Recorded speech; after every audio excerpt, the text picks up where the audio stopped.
Setelah zero, terbitlah one dengan ujung yang dibekali dengan DSP. Tapi kita juga akan bahas 3,5 mm-nya. Biar gak panjang lebar, bumper dulu.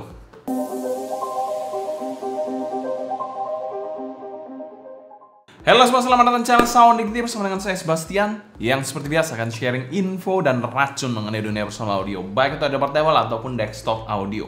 Berbicara soal Tangjim tentu saja tidak asing buat kalian pencinta audio portable khususnya.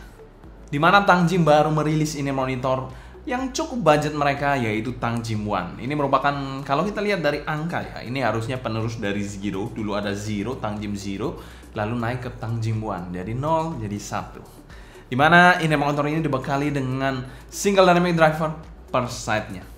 Dan ini monitor ini dibekali dengan kabel yang detachable dual pin 0,78. Yang lebih spesial lagi, DSP-nya ini juga detachable. Kalau biasanya kita lihat ini monitor DSP itu non-detachable semua, tapi kali ini ceritanya berbeda. Jadi kalian bisa gunakan DSP-nya untuk ini monitor lain karena ada micimnya dikit. Dan secara teori harusnya juga sedikit merubah suara ini monitor kalian nantinya. Dan kita mau thanks berat untuk CSS Zone sebagai sponsor video review kali ini. Dan 100% review ini adalah opini pribadi saya. Untuk link pembelian Tangjim One ini saya taruh di kolom deskripsi di bawah ya. Kalian bisa cek aja langsung kalau tertarik. Selanjutnya kita bahas packaging dari ini monitor satu ini. Untuk packagingnya pernah kita bahas pada video terpisah, kalian bisa cek aja di link di atas buat tahu bagaimana sih sensasi unboxing dari Tangjim One ini. Karena biasanya Tangjim itu memiliki packaging yang cukup mengesankan dan tidak terlepas dari Tangjim One ini, dimana secara kelengkapan dia juga AirTips-nya nggak pelit, diberikan juga soft pouch seperti ini, kabel DSP yang sudah detachable dan waifu card-nya. Untuk sensasi unboxing-nya sendiri menurut saya cukupan aja, dan serum kami berikan skor B+ untuk packaging dari Tangjim One ini. Untuk harganya sih menurut saya cukup lengkap untuk packagingnya. Selanjutnya kita bahas build quality dari inner monitor satu ini. Oke, untuk build quality dari inner monitor satu ini sendiri, bagian dalamnya ini menggunakan resin medical grade transparan seperti ini. Jadi kita bisa melihat isi dalamnya juga dan terasa cukup solid. Tapi kalau kita lihat di sini, untuk fan hole-nya tidak terlalu jelas terlihat dan tidak ada markingnya juga di inner monitor satu ini. Untuk nozzle-nya sendiri berbahan sama, yaitu bahannya resin yang agak sedikit miring. Jadi seperti ini kalian bisa lihat. Nozzle-nya ini cukup besar, mungkin sekitar 5 mm ke atas sih. Kita coba ukur aja. Di sini jadinya sebentar. Kalau bagian bawahnya 4,9, bagian atasnya agak sulit. Ya sekitar 6 mili. Oke. 6 mili sekian lah, anggap aja 6,3, 6,4 mm. Jadi perlu kalian perhatikan karena nozzle-nya ini cukup besar. Ya jadi daripada saya hanya menebak-nebak saja, saya langsung beli alatnya biar bisa tahu berapa milimeter untuk nozzle-nya ini. Dan sudah ada filternya untuk nozzle-nya juga seperti ini. Nozzle-nya sendiri bisa dikategorikan sedang dan sudah ada lips-nya juga di bagian ujung. Tadi yang kita ukur itu bagian ujungnya memang 6 mm ke atas. Kalau kita lihat ke bagian faceplate-nya ini memiliki bahan yang berbeda dari bahan housing dalamnya, yaitu bahannya aluminium dengan logo Tangjim dan tulisan One di bagian kanan dan logo Tangjim di bagian kirinya. Yang khas dan minimalistik banget dari Tangjim. Untuk housingnya sendiri memang agak cekung ke dalam seperti ini, kalau kalian bisa lihat dari sini. Ya sudutnya seperti ini, memang agak mencekung ke dalam seperti ini untuk memudahkan fittingnya, karena memiliki fitting yang unik, dual style, baik itu over ear ataupun straight down. Untuk kabelnya sendiri adalah kabel dual pin 0,78 mm yang universal dan tidak terdapat air hook di inner monitor satu ini karena memang dual style ya. Jadi kalau dipasang air hook kan pasti over ear aja bisa pakainya. Karena di sini bisa straight down juga, memang tidak dikasih air hook. Untuk kabelnya sendiri berwarna silver, baik DSP maupun 3,5 mm-nya sama-sama berbahan silver. Ya, kalau ini untuk kabel DSP-nya kalian bisa lihat ketebalannya ini berbeda. Kabel DSP-nya ini sedikit lebih tebal jika dibandingkan dengan kabel 3,5 mm-nya. Kalian bisa lihat sendiri ini kabel DSP yang bagian bawah. Jadi most part-nya di sini kita memang review untuk kabel 3,5 mm-nya, tapi default-nya kalian dapat kabel DSP yang lebih tebal tentu saja. Dengan bahan yang tidak dikasih tahu sih, tapi menurut saya ini SPC harusnya. Chin slidernya kalau kita turun ke bagian bawah, chin slider dan splitternya berbahan karet seperti ini, ya plastik karet gitu. Di bagian bawah single wire seperti ini, cukup lentur dan tidak mudah kusut juga untuk kabelnya. Lanjut lagi ke bagian bawah, jacknya adalah straight plug 3,5 mm, gold plated seperti ini. Build quality-nya sendiri kami berikan skor B+. Untuk housingnya sendiri ya pretty nice. Lalu kalau kita bicara soal kabel DSP-nya, kabel DSP-nya itu lebih tebal jika dibandingkan dengan kabel 3,5 mm-nya. Dan built-in mic juga untuk kabel DSP-nya. Jadi bisa kalian gunakan untuk berbagai macam occasion tentu saja. Dan perlu kalian tahu juga bahwa kabel default-nya dari Tangzim One ini adalah kabel DSP-nya. Selanjutnya kita bahas fitting dari Tangzim One ini. Untuk fitting dari Tangzim One ini memiliki housing yang bisa dikategorikan kecil, walaupun nggak sekecil Final A series juga, agak sedikit lebih gendut untuk bullet style-nya. Dan pemakaiannya ini merupakan pemakaian yang dual style. Dual style maksudnya apa? Bisa digunakan straight down seperti ini ataupun over ear seperti ini. Ini untuk over ear-nya, ini untuk straight down-nya.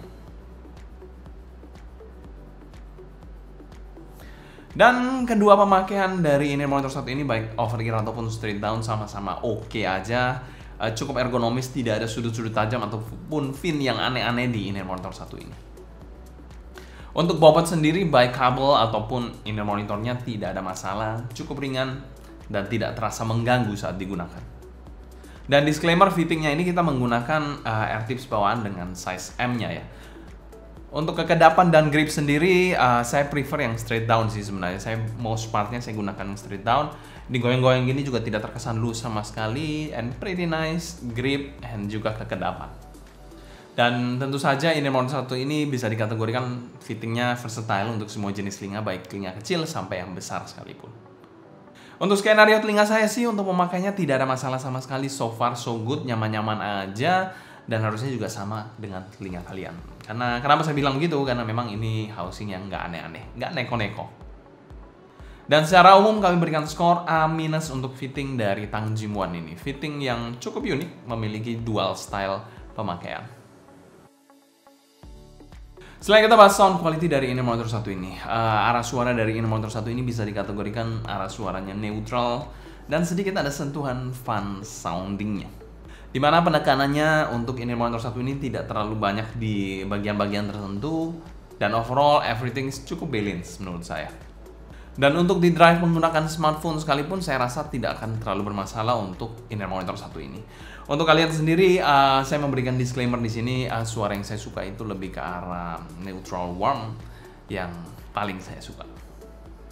Oke, selanjutnya kita bahas sound quality dari inner monitor satu ini.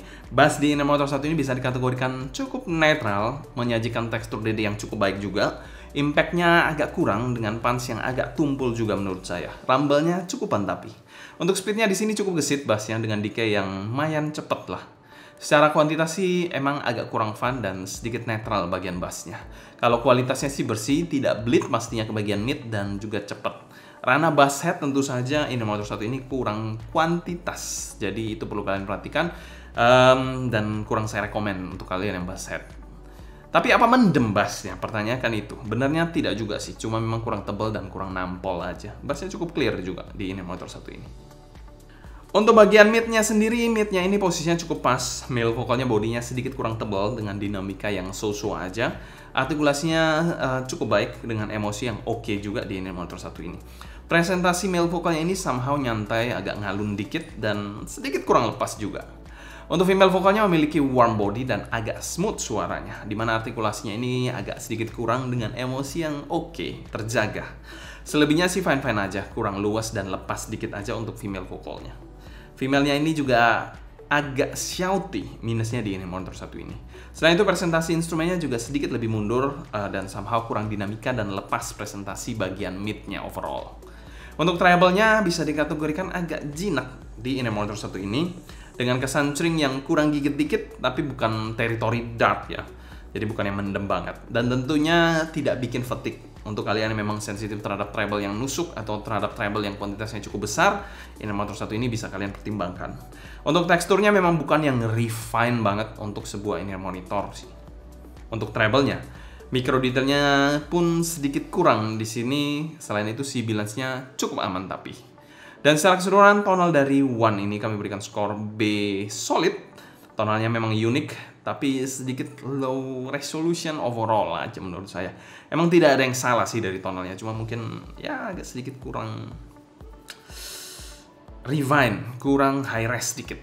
Setelah kita bahas teknikalitas dari inner monitor 1 ini, presentasi dari inner monitor 1 ini bisa dikategorikan presentasi yang all-rounder dan sedikit nyantai. Untuk timbernya menurut saya oke-oke aja, nggak ada masalah yang gimana-gimana banget sih. Untuk soundstage-nya, untuk wide-nya atau lebarnya B aja. Untuk depth-nya menurut saya agak kurang, jadi kurang kesan 3D-nya.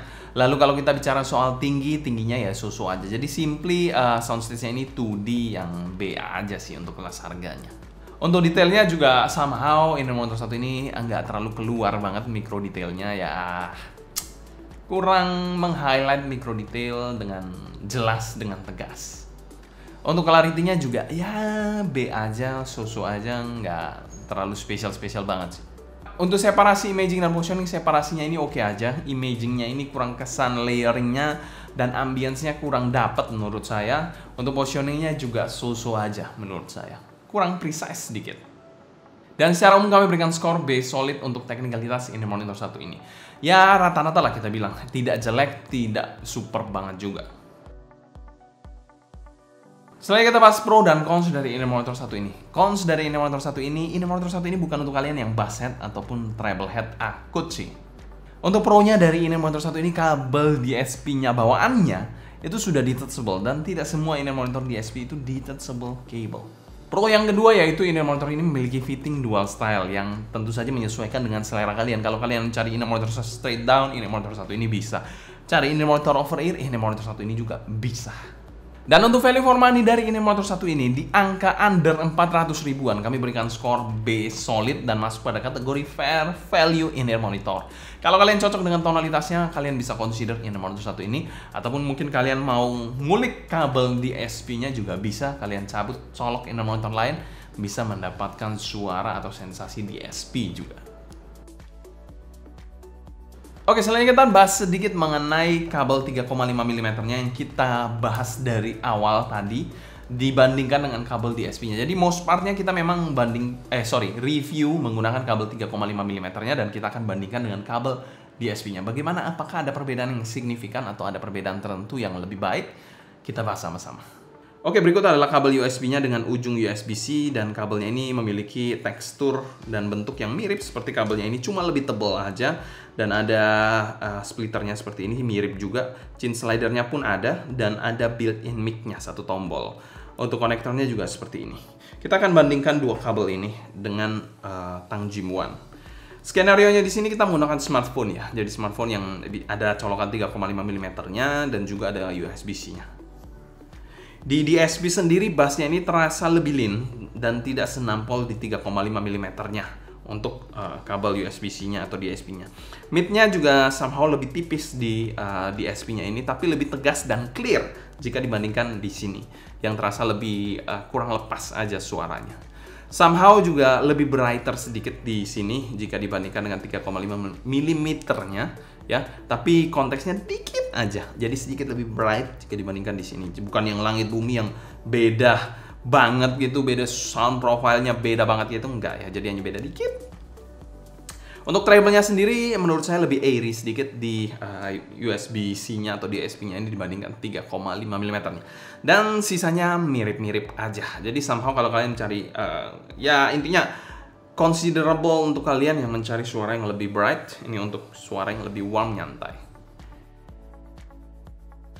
Kesimpulan, Tangjim kali ini membawa inner monitor yang cukup unik. Karena tidak banyak inner monitor yang saya dengar di pasaran memiliki kabel DSP yang detachable. Inner monitor 1 ini bisa juga jadi alternatif kalian masuk pada list on the go inner monitor kalian. Sekian cerita saya mengenai Tangjim One ini. Kalau kalian suka jangan lupa subscribe, klik tombol like, follow Instagram, TikTok, and Discord kita @sounddignity agar kalian tidak ketinggalan update terbaru mengenai dunia portable dan desktop audio. Kalau kalian ada pertanyaan seputar Tangjim One ini, feel free tulis pertanyaan kalian di kolom komentar di bawah ya. Mungkin sekian dulu untuk video kali ini. Saya Sebastian dari Sound Dignity. Pamit undur diri. Sampai jumpa di video berikutnya. Happy listening, stay healthy, and ciao. Tangjim One Kabel DSP-nya menarik sih. Mungkin kalau kalian tertarik dengan kabel DSP-nya, mau coba ngulik-ngulik dengan ini monitor dual pin lainnya, ya mungkin ada yang bagus nantinya kombinasinya. Who knows? Saya juga belum coba sih.